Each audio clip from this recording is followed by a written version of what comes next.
Question किया गया कि एक जगह लड़की की ऐसी जगह शादी हो गई कि जिन घर वालों को मसाइल वगैरह बिल्कुल मालूम नहीं है, वो वॉशिंग मशीन में गंदे कपड़े एक साथ धो देते हैं और फिर उन कपड़ों को रस्सी पे भी डाल देते हैं। वो लड़की समझाती है तो वो मानते नहीं हैं। अब क्या किया जाए? और फिर उन्होंने एक और बात कही, वो मैं इसका जवाब देता हूँ। पहले मैं देखने वालों को अर्ज़ कर देता हूँ कि याद रखें, ये जितने भी ऐसे पानी जमा होने के मकामात हैं कि उनकी लंबाई चौड़ाई को ज़रब करें तो 225 फीट ना आए,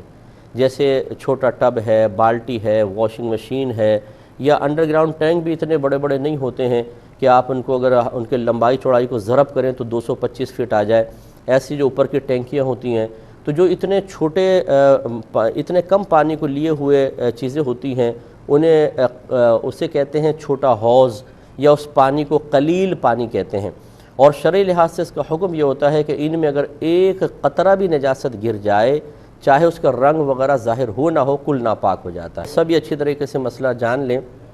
कि इतना ऐसा कोई बर्तन, ऐसा कोई टैंक,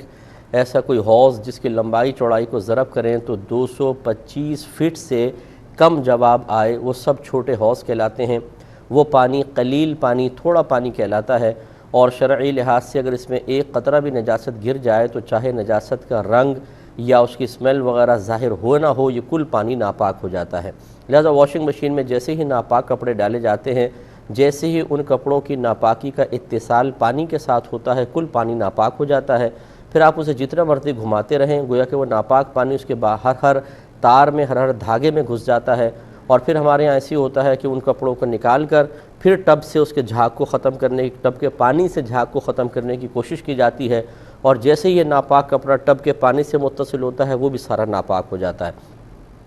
इसके लिए बेहतर तरीक़ा यही होता है कि पहले से ही सब अपने अपने कपड़े पाक करके फिर वॉशिंग मशीन में डालें।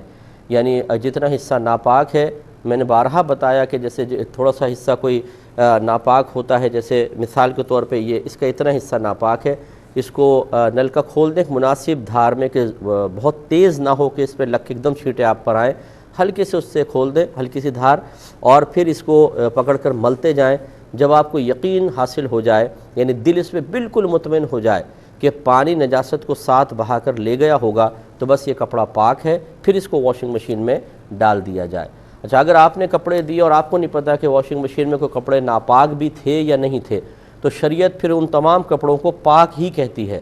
जब तक कि आप अपनी आंखों से कुछ नापाकी को ना देख लें, आप सिर्फ गुमान पर ये नहीं कह सकते कि भाई ये हो सकता है घर वालों ने कोई कपड़े ऐसे धो दिए हों जो नापाक हों, तो वो पाक ही हैं। और जो नापाक अगर आपने दिए हैं तो फिर ज़रूर सब के सब नापाक हैं। अब ये गुमान नहीं आप कर सकते कि शायद इतना पानी बह गया हो कि वो नजासत बह गई, क्योंकि वॉशिंग मशीन से धोते हुए इतना पानी अमूमन बहता नहीं है। हाँ, ये भी मैंने आपको बताया था कि अगर बिलफर्ज कपड़े धुल गए पाक और नापाक एक साथ, अब आपको पता है सारे कपड़े नापाक हैं, तो इनको एक दफ़ा बाल्टी सिस्टम से पाक कर लें। उसका तरीक़ा ये है कि आप इनमें से 2-3 कपड़े लेकर, जैसे 1-2 जोड़े लेकर बाल्टी में डाल लें, नल का खोल दें। जब ये ऊपर पूरा भर जाए तो हल्के से हाथ से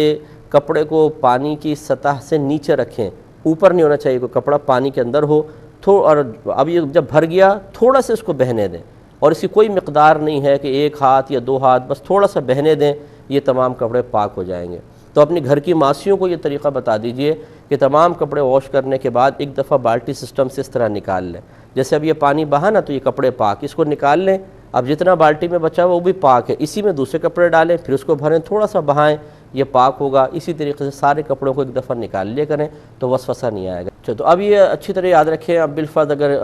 नापाक कपड़े थे और उनको पाक नहीं किया गया, इसी तरीके से मतलब हठ धर्मी का मुजाहरा करके उनको बस निचोड़ नचाड़ के वो रस्सी के ऊपर डाल दिए, तो यकीनी सी बात है वो जब कपड़े नापाक हैं तो रस्सी भी नापाक होगी। और फिर अगर अब उसमें बिलफर्ज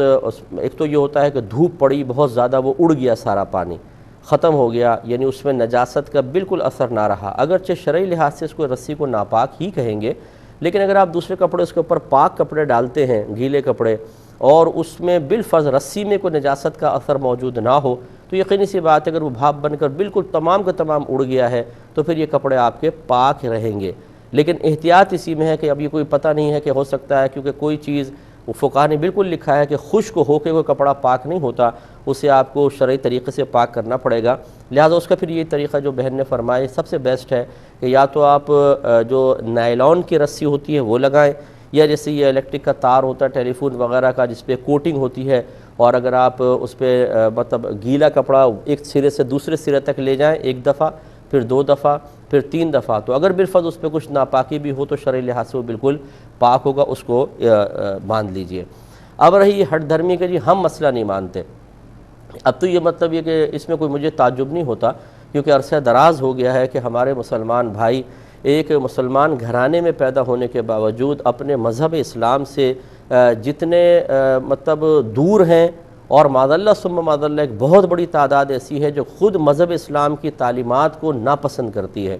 وہ ایک آزاد زندگی چاہتے ہیں۔ ہاں باہر کے ملک میں جائیں تو وہاں کے قانون کی تعریف بھی کریں گے اور اس کو فالو کریں گے، دبئی چلے جائیں، UK چلے جائیں، US چلے جائیں، یہاں شترے بے مہار ہوں گے، وہاں بالکل سیدھے چلیں گے اور تعریف کریں گے کہ نہیں بھئی بہت اچھا قانون ہے اور اس کو بالکل فالو کرنا چاہیے۔ لیکن جب دین اسلام کی باری آتی ہے تو اپنے مذہب اسلام کی تعلیمات کو حقیر جان کر اپنی ہٹ دھرمی کا مظاہرہ کرتے ہیں، اور یہ اپنی آخرت کی بربادی کا بہت زیادہ سامان کرنا ہے۔ یہ میں بارہا یہ جملہ کہتا ہوں،